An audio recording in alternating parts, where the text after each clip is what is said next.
Yes, ma'am. A Yes, very warm good afternoon to all of you. Ma'am, am I audible? yes, you yes, are. you are. Yes. Yes, ma'am. Yes. Thank you. First of all, I would like to thank the worthy team of organizers who give me this opportunity to talk on this paper on renewable energy. And in the before I talk on about the paper, let me tell you all first that this is it's something of a work in progress. This is part of my PhD chapter. It's one of the chapters from my PhD that I'm going to submit very soon at the Center for European Studies, SIS JNU. So I expect valuable advices from the worthy participants so that I may improve upon this work before I submit that. So let me share the screen first.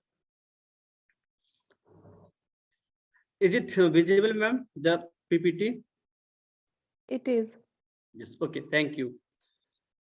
So my topic is comparative analysis of advances in renewable energy by UK and Germany pre-Paris Agreement. And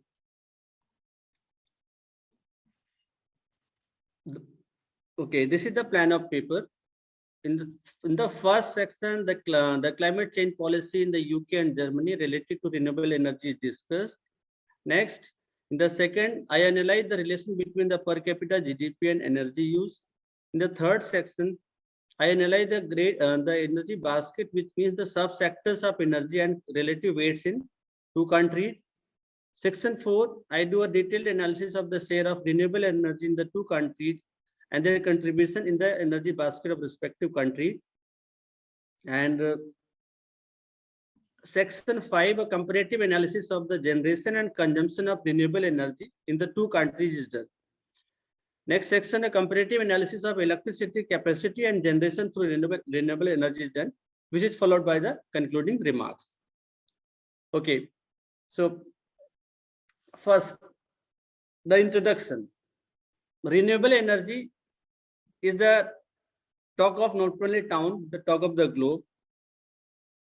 One country or the other, maybe India, or let's say the focus countries under this paper, Germany and the UK. Almost all the countries in the world are heading towards the development, exploration and development of renewable sources of energy. All thanks to the limitations in terms of the reserves of fossil fuels, and moreover, because of their devastating impact on the environment due to increasing greenhouse gases concentration in the atmosphere. So renewable energy is the future. And once we talk of a sustainable future, sustainable life, or let's say sustainable growth, development, so renewable energy has to be there. And that is why this paper becomes very relevant in the contemporary times. Okay, so energy use and the sources of energy used by various countries. They not only contribute in the growth and development of the country, but they also have very serious and significant impact on the ecological and environmental health of a country or the world. So traditionally, we have the modern times after industrial revolution that began in Europe, in England. Coal was the primary fuel, basic fuel, which was next followed by petroleum. Coal and petroleum, two main fossil fuels. They powered the growth and development of Europe, then America, then our country also. Over the period of time, by the mid 70s, there was a realization that these sources, though available in abundance, but they have got very serious limitation in terms of their impact on the health of global environment. And it is all thanks to the increasing concentration of greenhouse gases which are emitted due to burning of these fossil fuels. So by the 1988, when IPCC was established, in IPCC, just a minute, ma'am, please.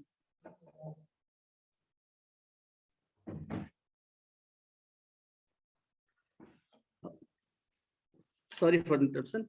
By 1988, when IPCC, Intergovernment Panel on Climate Change, was established, there was the growing realization around the globe that the world needs to cut down the emissions of greenhouse gases if we want to have a safe and secure future for all of us. And then one major development was Kyoto Protocol. Kyoto Protocol, that was an agreement, that understanding among the countries of the world that accorded, that gave the responsibility of binding emission reductions to annex 1 countries, and EU15 were part of that, and EU15, in particular Germany and UK, the two main industrial powerhouses of Europe, they took upon the responsibility of the largest share of emission reduction. That was 21% by Germany and 12.5% by UK. And this commitment, to honor this commitment and to meet their emission reduction targets, that these two countries, they came up with various policies and programs, various legislations, supporting legislation, so that all the stakeholders, be it government, be it industry, or the citizens, consumers, producers, they can make use of these enabling legislations and contribute in this effort of emissions reduction. As seen on the screen, the major legislation related to renewable energy in Germany: Electricity Feed Act 1990, Renewable Energy Sources Act 2000, which was replaced by Electricity Feed Act and further amended in 2004 and 8. Renewable Energy Sources Act 2009 replaced the earlier act of 2008. Renewable Energy Heat Act 2009, Integrated Climate and Energy Package 2007. Now look at the targets. As part of National Integrated Energy and Climate Package, the German government set the target of increasing the share of renewable energy in electricity sector from the current level of around 15% to 9 to 25-30% by 2020. Of the gross final energy consumption, the target for year 2020 has been set at 18%. Okay, next. The renewable energy policy of the UK. UK has targeted 20% electricity from renewable sources by 2020. Renewable energy obligation RO is the UK government's main mechanism for encouraging the development of renewable energy by requiring that electricity suppliers source a rising percentage of electricity they supply from renewable sources. So RO, renewable obligation. This forms the basis of the subsequent renewable energy legislations. Under this policy program, all the companies, all the firms were supplying electricity. They were bound to supply a certain minimum percent of electricity which was generated from renewable sources. And then this was followed by many more enabling arrangements like climate change levy and levy exemption certificate. This is another incentivizing instrument for renewable electricity supply. The government commenced a strategic environmental assessment program in December 2007 to explore the possibility of a further expansion of electricity generation from offshore wind farms. The other major enabling legislation and strategies to promote the development of clean energy technology and climate protection. The UK Energy Efficiency Plan 2007, the Act on CO2 Calculator 2007, Building a Greener Future, a Policy Statement 2007, the Renewable Transport Fuel Obligation Order 2007, Building a Low Carbon Economy, Unlocking Innovation and Skill 2007, the UK's Low Carbon Transition Plan, the UK Renewable Energy Strategy, Britain's Future, the New Industry, New Jobs, the low carbon industrial strategy. So as we can see, both the countries not only have ambitious target of emission reductions, but they have come up with important and vast enabling legislations so that the industry and other stakeholders can effectively participate in this effort of emission reduction. Okay, next. The emission intensity of the economies. This section basically talks about the emission intensity of economy, like per capita GDP and energy use relation. When Kyoto Protocol was signed, and which assigned the NXE 1 countries to have a binding reduction of their national emission levels from the reference level of 1990, the gross size of emissions emitted was taken into account. That helps setting target and is one the realistic way. But at the same time, the emission intensity also plays a very important, and that is one criteria, that is one basis which has been used by India, China, and other developing countries to argue for their exemption from the emission reduction, binding emission reduction targets. Because maybe in gross terms, India has large emissions, but when it is looked into, when the population size is factored into, we see that the per capita emission in our country, in China, in many more developing countries like Brazil, South Africa, it is way below compared to USA and countries of Europe. So this section talks about this emissions related to per capita GDP. Okay, energy subsectors. The overall energy consumption, when broken into subsector, reveals that energy industries occupy the largest space, which is followed by transport sector and manufacturing and construction taken together. In relative terms, the share of three dominant subsectors, energy industries, transport and manufacturing and construction, the overall energy use was 38.97%, 19.64%, 15.48% respectively in 1997. The corresponding figures for UK in 2010 was 44.42, 19.26, 15.67. So in this section, what I have looked into is which sector is responsible for how much emissions. So energy industry, they occupy the largest share, by be it in 1997 or 2010. That is the time period of my study. So in 1997, energy industries occupied 38.97% space or contributed 38.9% emission. In 2010, it is increased further to 44.2%. Next, let me look at the scenario in UK. In terms of subsectors, the energy industries occupy the largest space, followed by transport and manufacturing. Similar, was the case in Germany. In 1997, this figure was 34.11% for energy industries, 23.11% for manufacturing, transport, and 15.84% for manufacturing. These figures changed to 38.39, 24.02, 19.31 in 2010.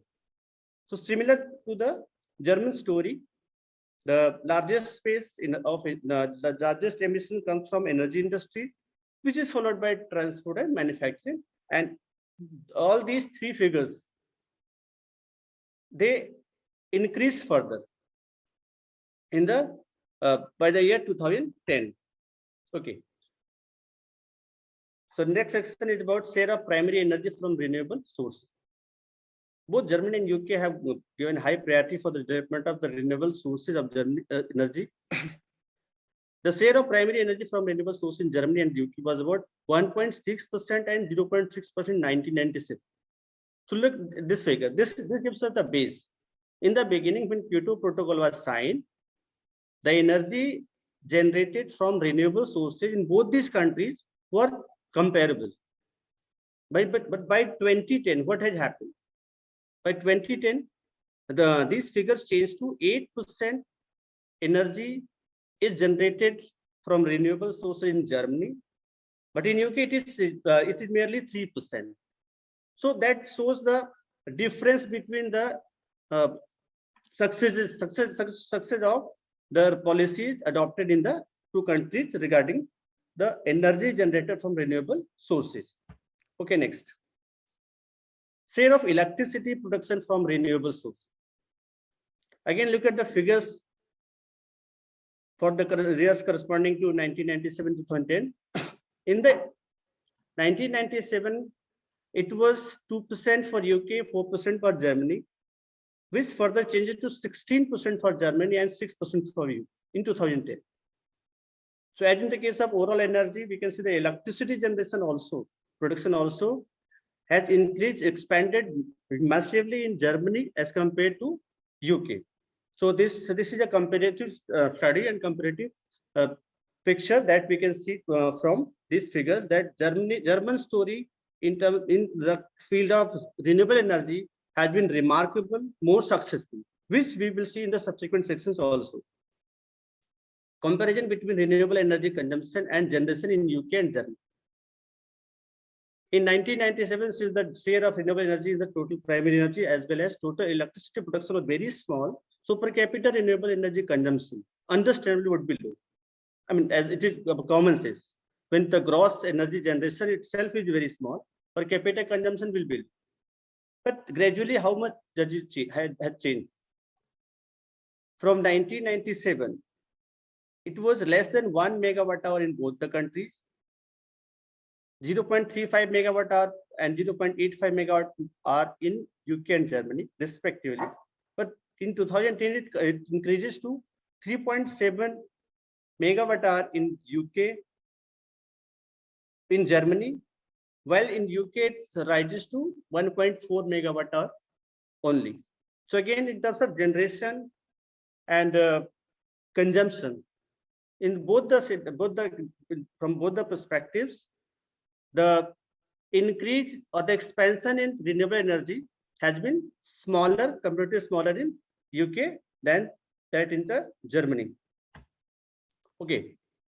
Now let's see which are the major types of renewable energy sources which has been more prominent in the two countries. So before we get into that, I think I have still got 5 minutes. So development of renewable energy in any country depends on the geographical terrain and that is the supporting mechanism that is provided by the governments. So both Germany and UK, which are the Western European country, the location of UK is near the poles, so the development of solar energy is limited, has much more limitations compared to that in Germany. So the prominent renewable energy sources that have been developed in the two countries is wind energy. Wind energy has been very successful in both the countries, as can be seen from the draft that is visible on the screen. But German's success story in the field of wind energy has been most remarkable, not only in Europe, between these two countries, but Sir, yes, ma'am. sorry to interrupt. So you have 2 minutes. Okay, okay, thank you. Yes. Thank you. So overall, what I want to convey that the most remarkable success story regarding the wind energy has been in Germany, and Germany is today the world leader in terms of generation and use of wind energy. And there are certain slides which talk about the various facts related to energy generation and use. Since I have got very little time, so I will try to wind up within minutes. In Germany, renewable hydropower mixed plants from storage capacity remains stable or change very insignificantly in 10 years. The highest increase in the installed capacity has come from the onshore wind energy, followed by the solar photovoltaic energy. Germany is the world leader in the wind and solar energy. In UK, the solar sector contributed negligibly energy in the entire period 2010. The contribution of the wind sector has continuously risen over the same period. The growth has been modest in sub-period 2003, which picks up pace onwards till 2010. So in both the countries, solar sector is not very prominent, but wind energy has been developed by both the country. And let me come to the concluding remark, since I have lost time. From the detailed analysis of the energy sector, in particular renewable energy sector in UK and Germany, we find that Germany has been able to make great progress in various sources of renewable energy as compared to the UK. Two sectors in Germany in which progress is exemplary is solar energy and the other is wind energy. While the progress made by the UK in wind energy is significant, still lags behind Germany. Today, Germany is the world leader in solar and wind energy, despite the fact that at the turn of the last century, the German renewable energy sector was comparable to that of UK. So let me complete. So from the analysis that I have done in this paper, what I find that Germany has been made great progress, particularly in wind and solar. And when we compare it with UK, it fares lesser. So that is also in my paper. I tried to present as better as possible. Thank you, ma'am. Thank you. Thank you all. Thank you so much for your time. Thank you. Please stick around for discussion. Yes, we'll be now inviting our second speaker, Khushbu Sharma. She'll be talking about shifting paradigms in regulation of natural resource extraction. Her case study area being Rajasthan. Khushbu? Thank you. Yes. I'll just share my screen first. Then. Okay. Is it in full screen, visible to all? Yes. Yes, it is. Okay. Visual, ma'am. Okay. So good afternoon all. I'm Khushbu and I'm an assistant professor in Vivekananda Global University, Jaipur. The present study is part of my thesis. I've already submitted it, but I am presenting it here in the hope of getting very good inputs from all the attendees. My study, this present study, the title of the study is Shifting Paradigms in Regulation of Natural Resource Extraction with special focus on Rajasthan. I'll begin with introducing the study. As we all know that presently the natural resources are very limited and the need of the hour is sustainable development, which we have been seeing in all the latest research. And in context of India, India has very strong legal regulations for mining of natural resources. And but there have been recent amendments going on in the whole framework, starting with MMDR amendment in 2015, which is the Umbrella Act. So I'll be discussing what amendments were incorporated and how they're going to impact those people who are most affected by mining, as mining is a very intense activity and it generates lots of externalities, mainly on the people who reside in the region where mining is taking place. So I'm looking from that lens only, that how the regulations are protecting the rights of the local people or they are ignoring it in favor of generating more and more growth and capital. Okay. And I've taken the sector, natural resource sector only, because natural resource is one of the most important sector which affects the livelihood of local people, especially in case of Rajasthan, where minerals are located in Aravalli Hills region, and also the most vulnerable sections of society, that is the SC and ST population. They also are considered into that region. So if mining takes place in such sensitive regions, then how the rules and regulations are going to protect their rights, because they are one of the vulnerable sections who don't have the power or say to forward what is how mining is impacting them. And they are not even conscious or aware about whether mining is going to have any long-term impact on their stay in the region. One of the externality that mining generates is it forces the people from the region to move out of the place, the relocation, because the land is taken away for mining purposes. And in the short term, mining generates employment, which helps such people but in the long run, they have to move away from the intensive mining areas. Presently, what Indian regulation is it is about neoliberalism. That is, the control of state is being lessened in the regulations, and it has been given more and more to the market mechanism, so that in the name of efficient allocation of resources and ease of doing business. So what I'm in the subsequent sections, I'm going to talk about what is the present framework of regulations and begin with the MMDR Amendment Act. I'm looking into the amendments from the lens of the literature, basically from these two viewpoints, that is rent-seeking behavior and crawling capitalism. The rent-seeking term was given by Anne Kruger, and but it was explained in as early as 1967 by Tulloch. And he said that rent-seeking activity takes place in the economy because it generates lots of windfall gains, and but it does not add on to any economic productivity.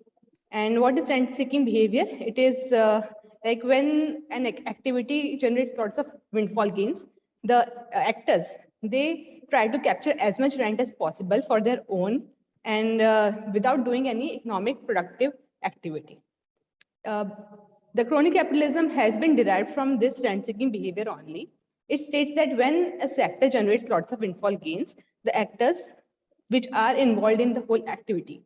In case of mining, it is the mining capital, the bureaucrats, the state, they form a type of cronism, that is a friendship, so that they can appropriate as much profits as possible for their own use. And the third party, that is the people, the public, they lack the information, and therefore they are left out of distributing the profits generated through an activity like natural resource extraction.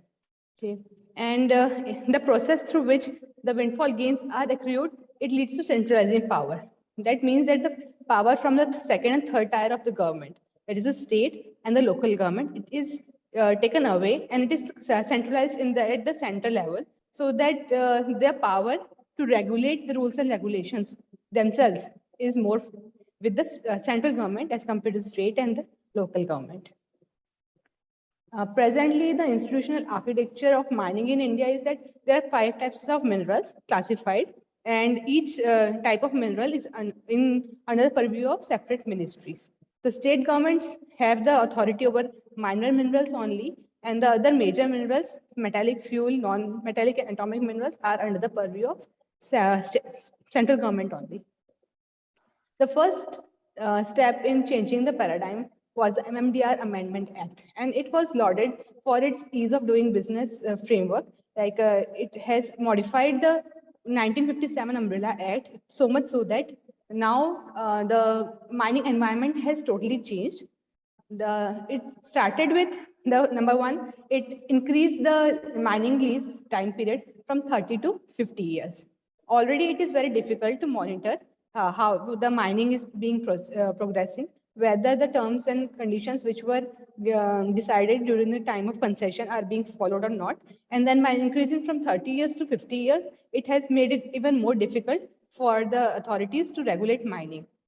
And the second main amendment that incorporated was formation of District Mineral Foundation Trust.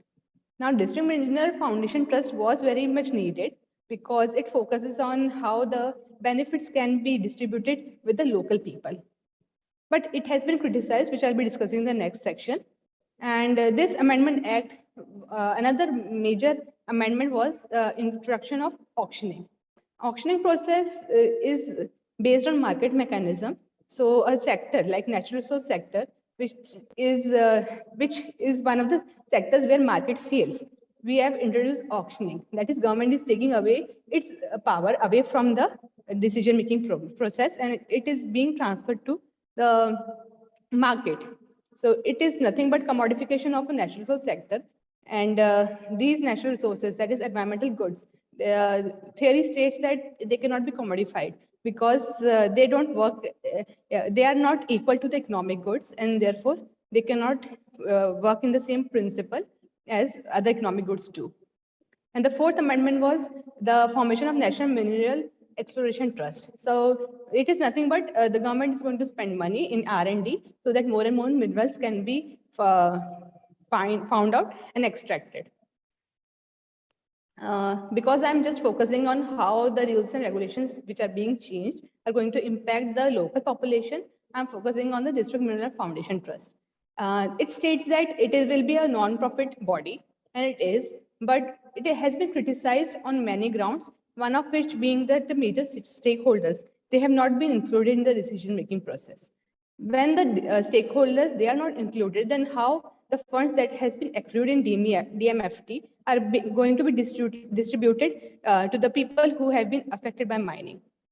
Another criticism of DMFT is that the process by which beneficiaries are going to be identified is very vague, and how the money, this money that has been collected is from the royalties, and how the money is going to be distributed among the beneficiaries, the identification of beneficiaries, it is very vaguely given in the amendment.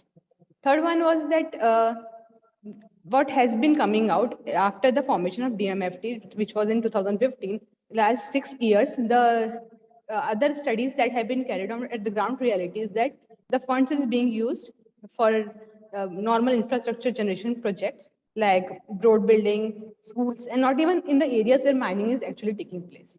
So there is no liability of how the DMFT is going to properly function at the ground level. It has been formed just like that, and it has been very vague. In vein of the change in the Central Act, there was a change in the State Act also. There was a new policy introduced in Rajasthan, which was named as Rajasthan Mineral Policy, and it also focused on ease of doing business and relaxing the norms and rules and regulations of mining sector. The main focus of this policy was to increase the land under mining from 0.5 to 1.50. As we already know, that land is a scarce resource. We can only increase the use of land by taking away from other land use patterns. So when the policy is planning to increase the land under mining, then it is not going to do that by new exploration of minerals, but by taking away the or other land uses in like forest areas or arable lands or devasthan lands. These are going to be converted into mining areas. It has all sort of different connotation for the local people that depend on the land for their livelihood. Mainly the SC and ST population, they are very much connected to the land. And if the land is being transformed for mining purposes, then it has a much more bearing for these people as compared to the general population. The second amendment was that similar to the MMDR Amendment Act, that the period of mining has increased from 50 to maximum of 90 years, and which is a huge time period for mineral concessions to be given for minor mineral extraction. Also, the boundaries of the forest, earlier it was 500 meters, and now it has been reduced to 250 meters in this mineral policy.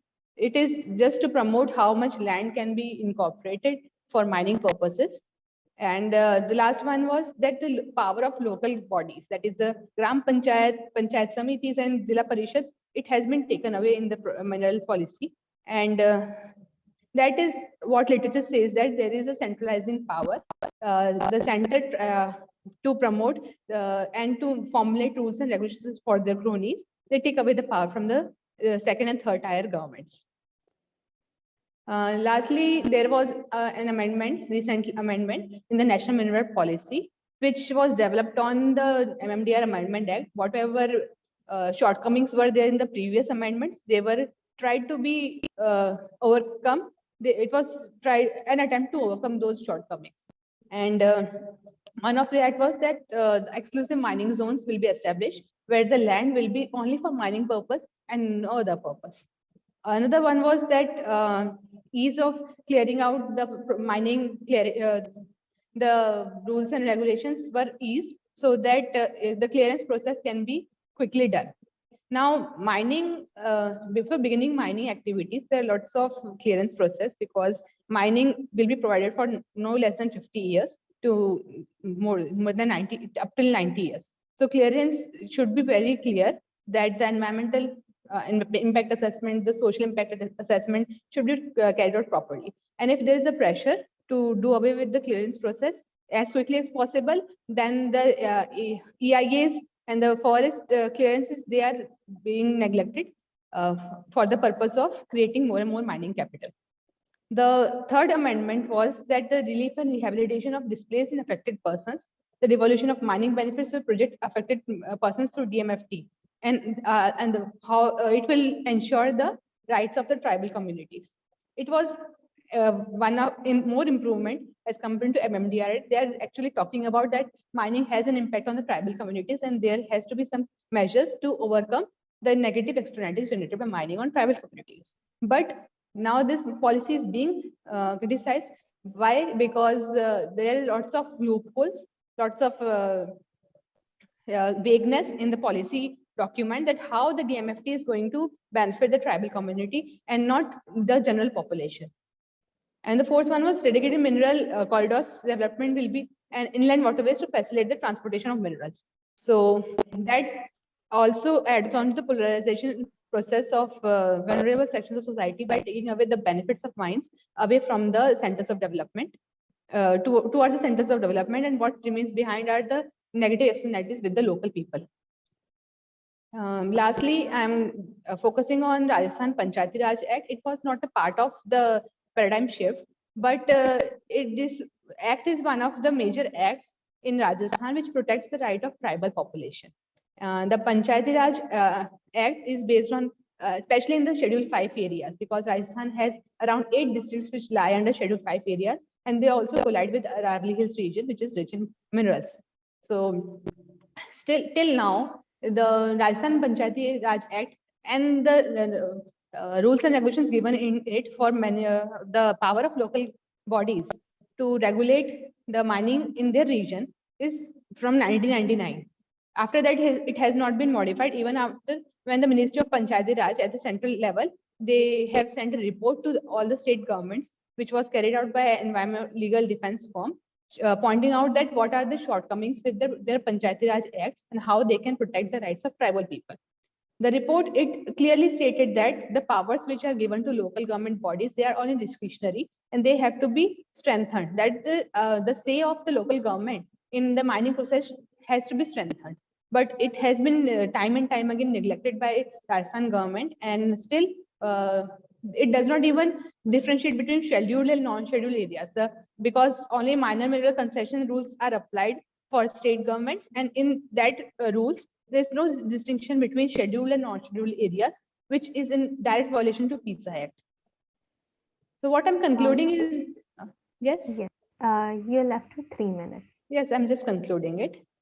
So what I'm trying to discuss in this paper is that there has been a recent paradigm shift in the rules and regulations pertaining to natural resource sector extraction, both at center and state level. And in literature, it is called the big versus small government.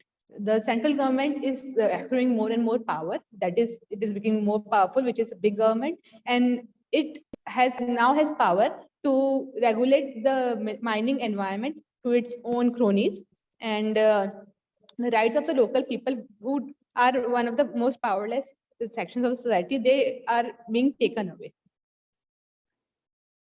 And it is also centralization of power, which is in direct connotation to the big democracies. And finally, as local democracy is being weakened, people have stopped taking interest in the affairs of the local government, which was not how it was envisioned when the federalization and democratic decentralization was planned. So now it is in direct violation to the basic strength of democracy. And I think there is a change in the paradigm. There has been a shift in the paradigm. So thank you all, and looking forward to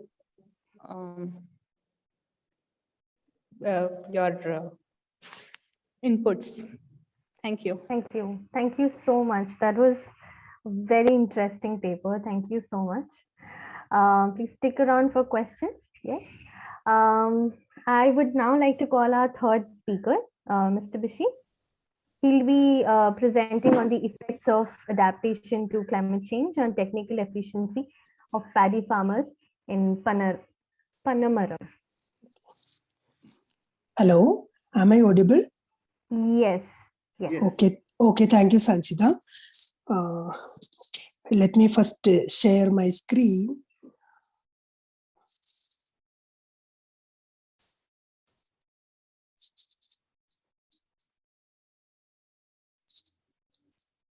Is my screen is visible? Hello? I can't see it. Okay. Let me try once more.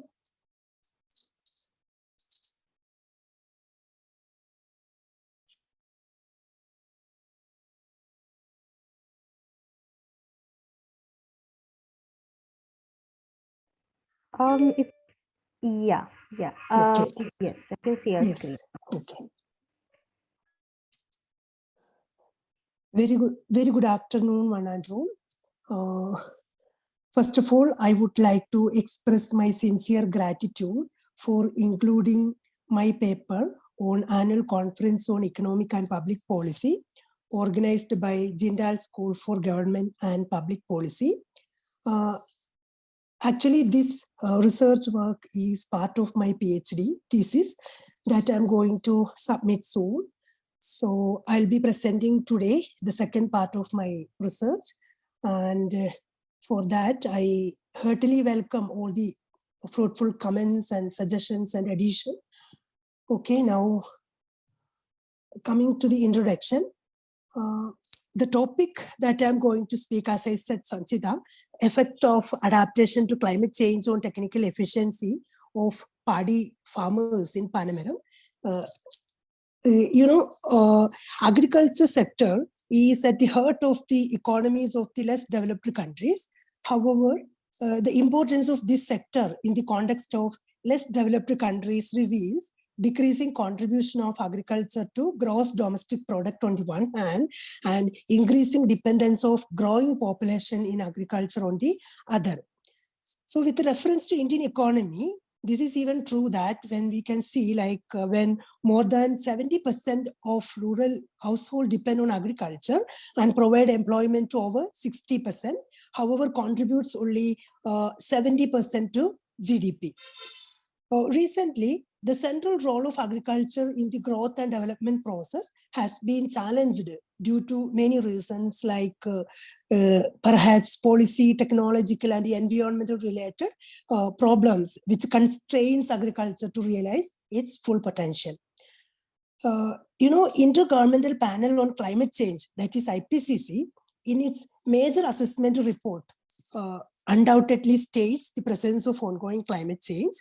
The major perceived realities with climate change include melting of polar mountain ice caps, resultant sea level rises, drowning of coastal area, irregular rainfall pattern, and high degree of average global temperature, etc.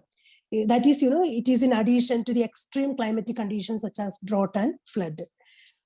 We know that developing country where majority of the population depends on agriculture for livelihood, ongoing climate change make agriculture highly vulnerable, and hence food security of the already impoverished population will be adversely affected. Against this background of future changes in the climate, adaptation and mitigation are the two important policy response to deal with the impact of climate change. Mitigation is an anthropogenic intervention at the individual and national, even global scale to reduce the sources or enhance the sinks of greenhouse gases. It is a notion of limiting or controlling emissions of greenhouse gases so that the total accumulation is limited. Whereas in case of mitigation, its impact are felt at the global for the long term. Whereas adaptation involves adjustment in natural or human system in response to actual or expected climatic stimuli or their effects, which moderate harm or exploit beneficial opportunities. So it is a notion of making changes in the way we do things to respond to changes in the climate. However, this adaptation option has distinct advantage over mitigation because adaptation benefits are felt at the local level and can be for the long run. Now, coming to the theoretical structure, there are various studies that attempt to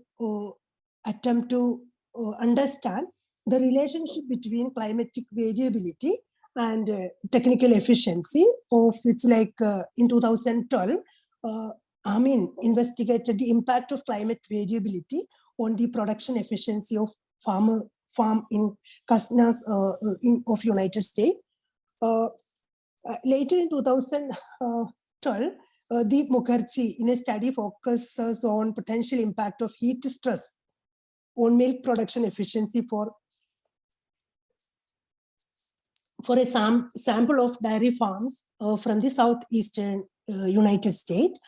There is also one study by Fuzzi and Sabrina studied effect of climatic factors on technical efficiency using stochastic frontier analysis, that is SFA analysis. However, particular adaptation practices specific to climate change, which influences the efficiency, which has been completely overlooked in such studies. Besides climatic factors, socioeconomic variables in consideration of climate change at a different level may also influence the technical efficiency of the agricultural production. That is also overlooked in such studies. In 2019, Tana, using propensity score matching approach, shows that adaptation to climate change in the form of climate smart agriculture participation increases the technical efficiency of the rice farmers by 13 to 14% more related to those of the non-adapters. In 2015, Vijay Sarathi studied the determinant of climate adaptation technology and its impact on technical efficiency of production of major crops production using multi-nominal logit model and stochastic frontier production model. So this study found adoption of technology to adaptation to climate change significantly increases the technical efficiency in crop production, whereas lack of finance, lack of knowledge, etc., constrains the farmers' adaptation to climate change. There are few emerging literature that attempt to examine the effect of adaptation strategies to climate change on technical efficiency of the agriculture, like Otinju and Lisandra, etc. In their study, identified various indicators that farmers use as an adaptation strategies, like include multiple cropping, land fragmentation, multiple planting dates, etc. And however, while some of the studies are adopted by farmers, some of the strategies are adopted by farmers for long-term end in view, whereas some are coping strategy which have focus on short-term benefits. Okay. So no study explicitly demarcated specific strategies undertaken in agriculture, which are either coping strategy or adaptation strategy.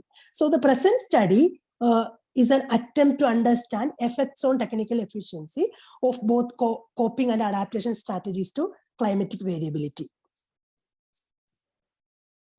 Now, coming to the paddy cultivation in Kerala, the paddy cultivation in Kerala state faces long-term challenges on account of various policy, technological, and environmental factors.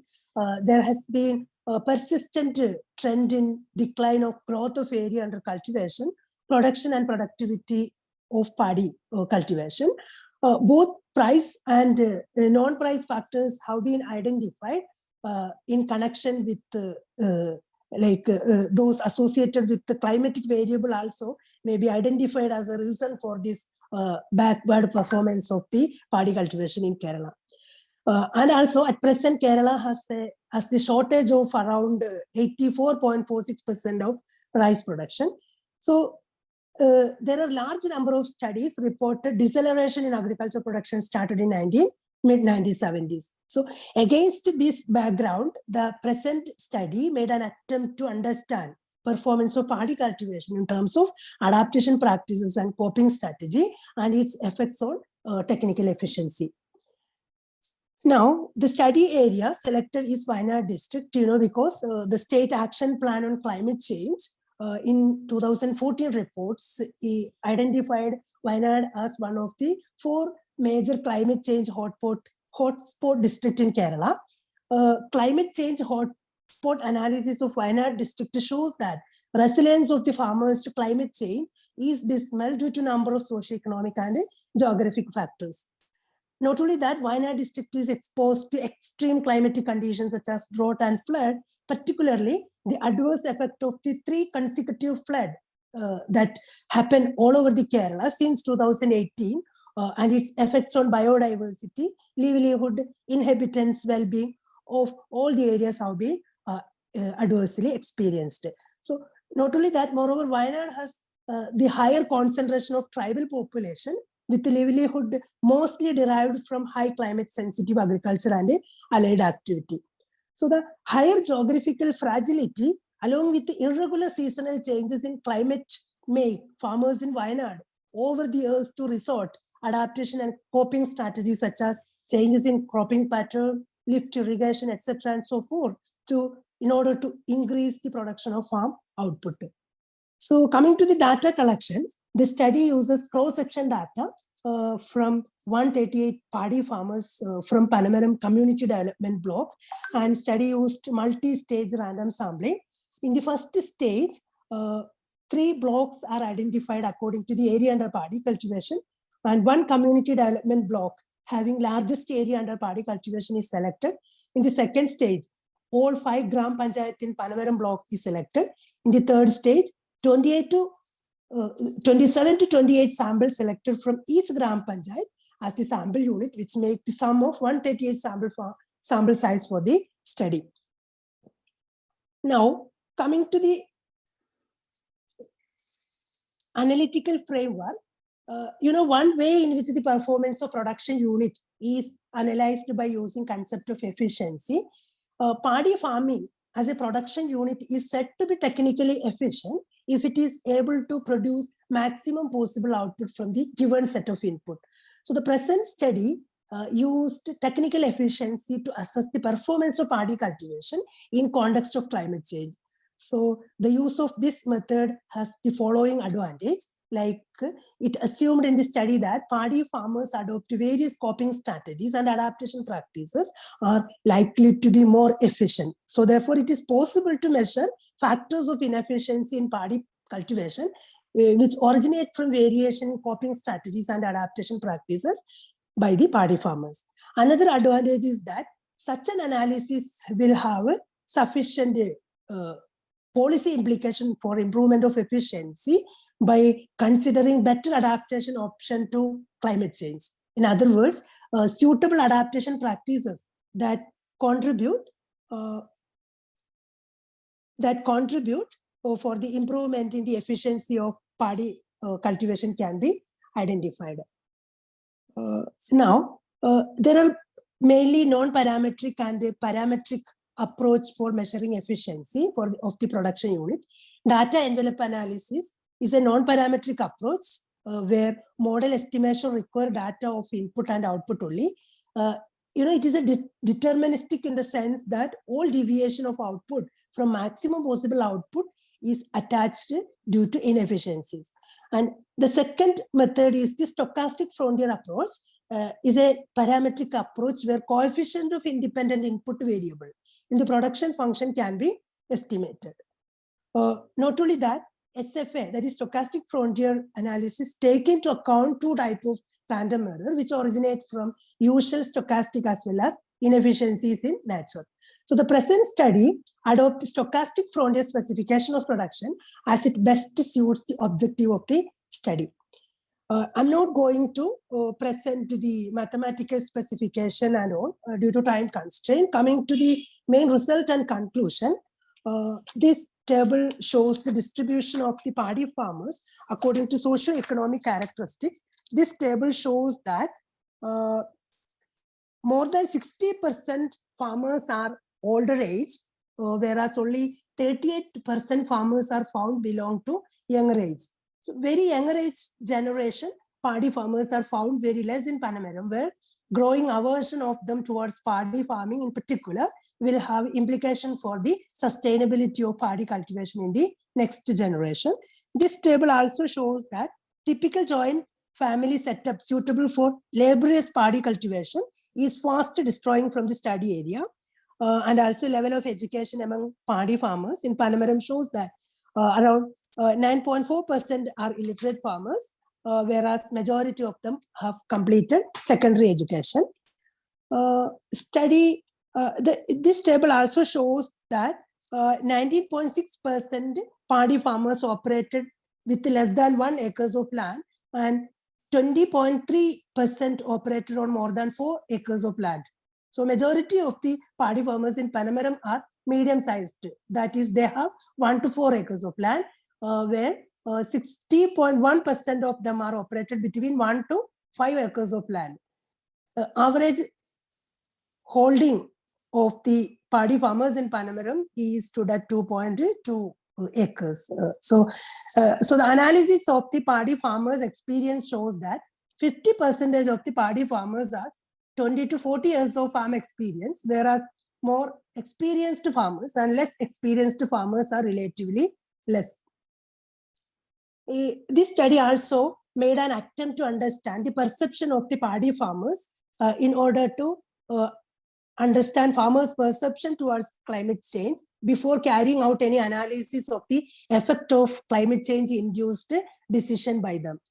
So this table shows that when farmers are asked about their agreement on existence of ongoing climate change, 70.1 farmers agreed that climate change is happening, whereas around 20.9% paddy farmers not agreed on whether climate change is happening.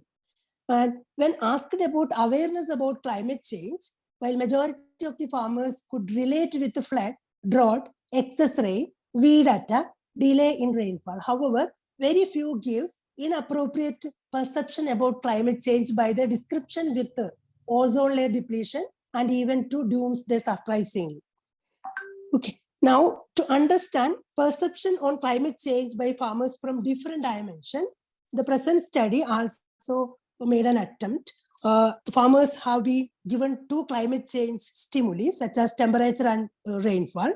Farmers were then asked to give their opinion about changes in the temperature and rainfall from its long-term average. For example, in case of temperature, how far farmer perceived changes in long-term average temperature from present level, whether increasing, decreasing, stable, or irregular, such as it is found that 84.8% of paddy farmers perceived an increase in the temperature from the long-term average.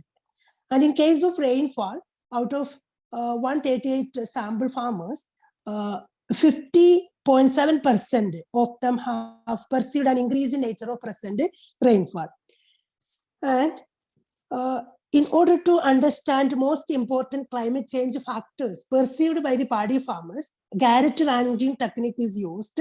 So in the present study, farmers were asked to rank a number of alternatives from the following list regarding climate change factors. And the most important result of the Garrett ranking table is that it is clear that higher average temperature, incidence of drought, and excess rainfall are the 3 important climate events which dominate in the climate change perception of the paddy farmers. And incidence of flood, decline and delay in rainfall, growing season changes are also found other important climate change factors perceived by the paddy farmers. Forest fire, landslides are the least perceived climate change event. Now coming to the most commonly coping strategies adopted by the paddy farmers in Panamaram, this figure shows that making delay in sowing is the most commonly used coping strategy. Many paddy farmers have to adopt a delay in sowing and direct sowing due to late arrival of monsoon. Use of delay in sowing. Just Okay. to interrupt, is the slide moving for you? Yes. 'Cause okay, I can see. Okay, sorry. Okay. Yes. Okay. Yeah. Okay, sorry. Comment. Okay. Now we are discussing this table. Most commonly used coping strategies adopted by the paddy farmers. This result shows that making delay in sowing is the most commonly used coping strategy. Many paddy farmers like 69.6% have to adopt delay in sowing and direct sowing, that is 60.1% due to late arrival of monsoon. Use of delay in sowing as a coping strategy is in accordance with the climate change perception of the paddy farmers in Panamera. Moreover, half of the farmers adopted to direct sowing, crop insurance, shifting from long to short duration varieties, application of dip irrigation, that is the least adopted coping strategies in the Panamera. Coming to the most commonly used adaptation practices, the result shows that in general, adaptation rate among alternative adaptation practices is less frequent. No adaptation practices have been used by more than 50% paddy farmers. Changes in cropping pattern, mixed cropping, shifting from crop to tree crop are the common adaptation practices by the farmers. Now, the practices like the construction of farm pond, installation of well and bore well are adopted by small number of farmers, and migration is the least adapted adaptation practices by the farmers. Now, coming to the complementary in adaptation and coping strategies to climate change, these variables have incorporated in the model to understand the separate effects on technical efficiency of paddy cultivation in Panamera. In context of climate change and variability, farmers at a time need to adopt and cope with a greater number of strategies and practices. Since adaptation practices and coping strategies are not substitutable, complementarity in adaptation practices and coping strategies is likely to increase the efficiency of the paddy production. In another word, complementarity in practices and strategies means ability of the farmers to undertake more than one strategies and practices to adjust with the changes in the climate and variability.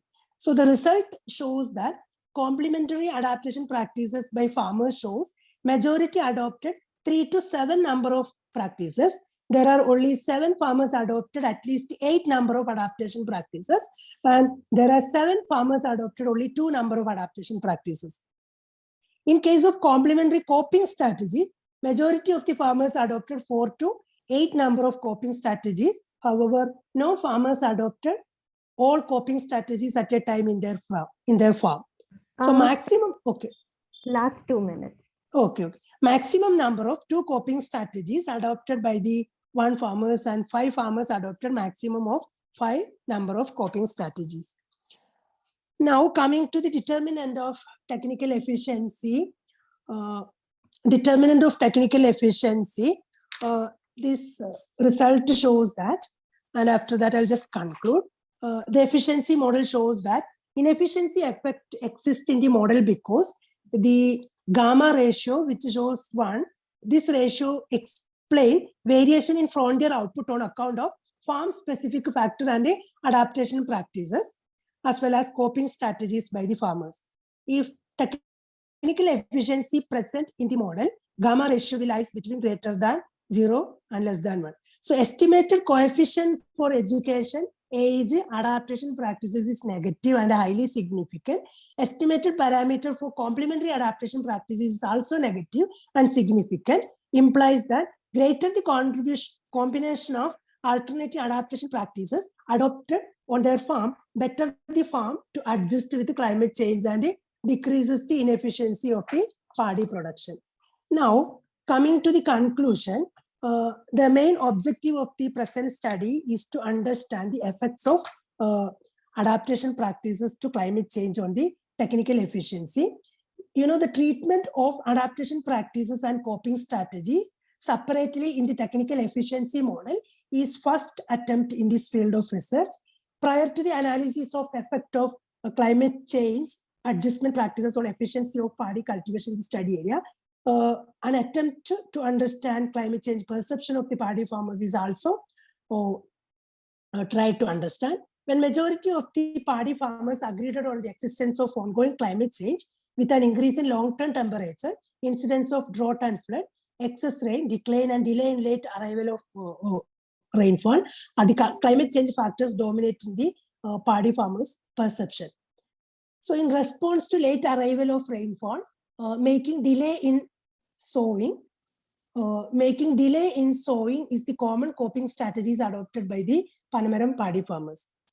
So changes in cropping pattern is the most adaptation practices to climate change by the paddy farmers. Since coping strategies are employed as the short-term quick adjustment to climate adversity, there is coincidence of coping strategies adopted and adaptation practices with the perceived climate change. When only 23% paddy farmers found 4 complementary adaptation practices, whereas 25% paddy farmers adopt 5 complementary coping strategies. So adaptation of particular adaptation practices depends on the kind of supplementary support services by the public authority. So the efficiency effect of adaptation strategies are more effective in improving the efficiency of the paddy cultivation in Panamaram paddy farmers. Therefore, it is imperative the adaptation and coping.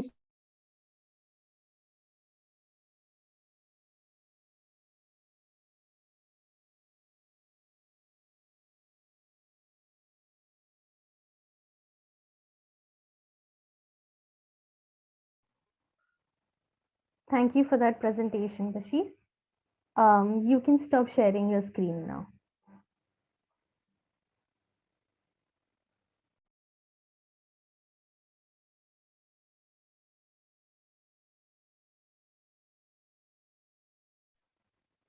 Am I audible? Yes, ma'am. Yes. Bashir, you can stop sharing your screen now. So thank you for that session. All the papers were extremely informative and well argued. So we have few questions posted in the chat box. Okay. Is Khushbu here? Yes, I'm here. Yes. Hi, Khushbu. Just for the sake of the recording, I'll just read out the question to you. And if you could answer that question, so okay. So there's this question by Akanksha. Were you able to get in touch with any particular tribal community which has been affected by the mentioned policies? If yes, can you elaborate about their responses? Khushbu? I'll respond now. Yes, yes.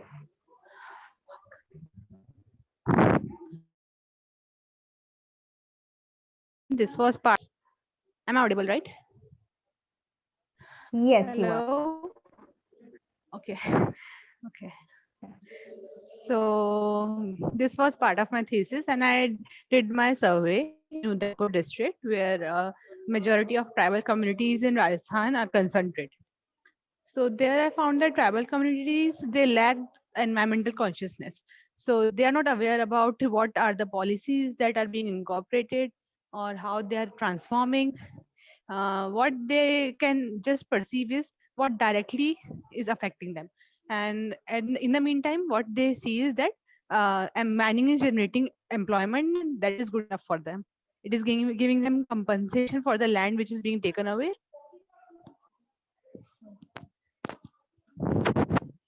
Okay, so so you mentioned I that hope it these- answers the question. Yes, so you mentioned that these tribal communities, their lives are dependent on the product from the from the area around them. So their livelihood depends on them. So it did not affect them in any way. I mean, you mentioned that mining is a short-term employment. So I analysis of villages in different stages of mining. So the village which is completely destroyed, where they are being forced to relocate, there they have now started understanding what was the main problem and how they got the short end of the stick. But the villages where mining is like a recent activity, there they won't even want to listen whether there is some shortcoming of mining. And in some villages where there is no mining, they think that whether if mining was there, then they would have benefited more because it is an employment generating activity. okay, okay. And about this information asymmetry, right? So that the mining affects them. How is so? Are there any programs run by any NGO or government about government. I mean, we discussed that the government is the one who is, coming up with these legislations. But by any way, any NGO is taking part in, trying to spread awareness about this. Have you come across anything like that?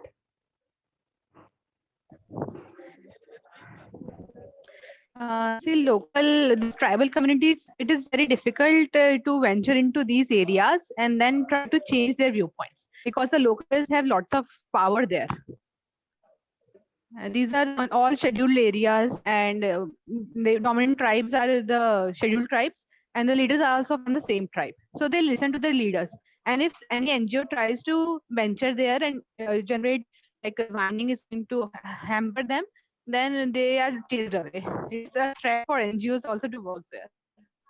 Okay, okay. Thank you so much, Khushbu. Thank you so much. Next question. Do we have Thank you any for- questions in the chat box? Okay. Next question I wanted to ask to Mr. Mohammed. When you have done this, comparative analysis between UK and Germany, did you find any differences or similarities in the party politics? So, say for example, Yes, the ma'am, yes. role. Yeah, so the role of ideology of each and every government must have played a role, ideological role in the formulation of these legislations. So did you find any differences or similarities as such between UK and Germany? Very good question. And what I came across was, am I audible, ma'am? Yeah, I can hear you. Yes. Germany has a long history of coalition governments. In India, I mean, in countries like India, we aspire to have one single party government, dominant government that will work good for the country. But German story is very informative, that Germany has a long history of coalition governments, and coalition governments, particularly when Green Party became part of it, they are working wonderfully for the environmental cause. And when I contrasted with the UK story, very largely two-party system. So I mean, that coalition, in which includes environmental groups and Green Party, that has worked better for Germany as far as I could understand. But in UK, the two governments, the Labour Party and the other party, I forget the name, but they have largely similar approach as far as I could read. This is my response. German coalition way of doing things, coming together and including all the stakeholders, that has worked well for them. This is one remarkable reading that I have come across. Okay, because I'm working on a similar topic, so I also Yes. came across the role of EU on the German policies. So the feed-in tariff was shut in 2014, and the EU had a role to play in that. So I was just wondering whether you have also come across as some similar experience or no. Okay, so in UK, have you found a party which is similar to the working of Green Party, or a party which is very pro these legislations?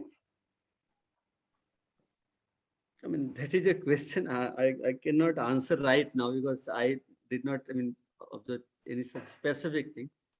So I'm sorry, Okay. I cannot respond to this question. Thank you so much, but thank you so much. It was a great paper. Thank you so much. Thank you. Audience, do you have any questions? You can just unmute yourself and ask the questions.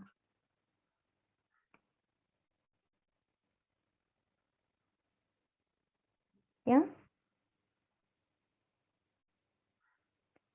Okay. No questions? Okay, we'll just wait for 2 more minutes. Do we have any questions from the audience?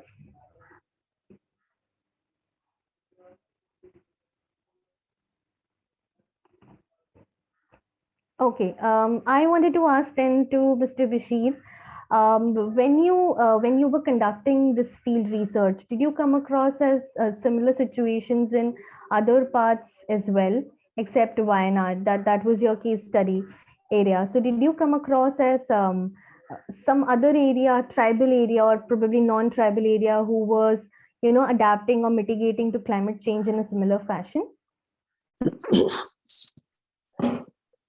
Actually, this tribal population has mostly located in Wayanad district only. And we can see that 86% of the total tribal population of the Kerala, which belongs to Wayanad district only. So that is why I focused on Wayanad district in connection with the tribal population. Yeah, there might be some similar, but I have taken this Wayanad as that factor also. Okay, so is this so you mentioned that how they are trying to adapt to climate change. So is this very typical to tribal village or villages that are that have higher tribal people as a population? Is it very typical No. to that area? No, actually, why I took Wayanad district, the tribal the dominance of tribal population is not the only reason why I take Wayanad district. There are other factors like when the Wayanad district is the 4 climate change like hotspot in Kerala. One of the 4 climate change hotspot in Kerala, and not only that. Hotspot analysis with reference to Wayanad district shows that the resilience of the farmers to climate change is very dismal due to number of socio-economic and geographic factors. Geographically, Wayanad is very isolated.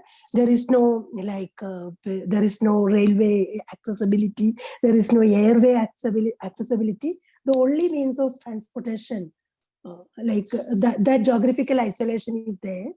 And there might be the special Hello? Yes, I can hear you. Okay, yeah. There are various other reason is also be there why I chose Wayanad district is not only particular to why tribal population domination. Yeah. Okay. Thank you so much for that answer, Bashir. Mohammed, you have a question? Yes, ma'am. Just one thing. First of all, I would like to congratulate Basir sir. Very nice presentation, very good research work. Sir, one of my query is, you in your paper you mentioned about the educational qualification of the farmers, local farmers. Was it in any way significant for the adaptation practices, or I mean, it was non-significant? Hello. Hello. Hello. Sir, I could not get your question. My question is that in your paper you mentioned about the educational qualification of the farmers over there. Yes. Yeah. So did this play any role in their way of adapting or not? Okay.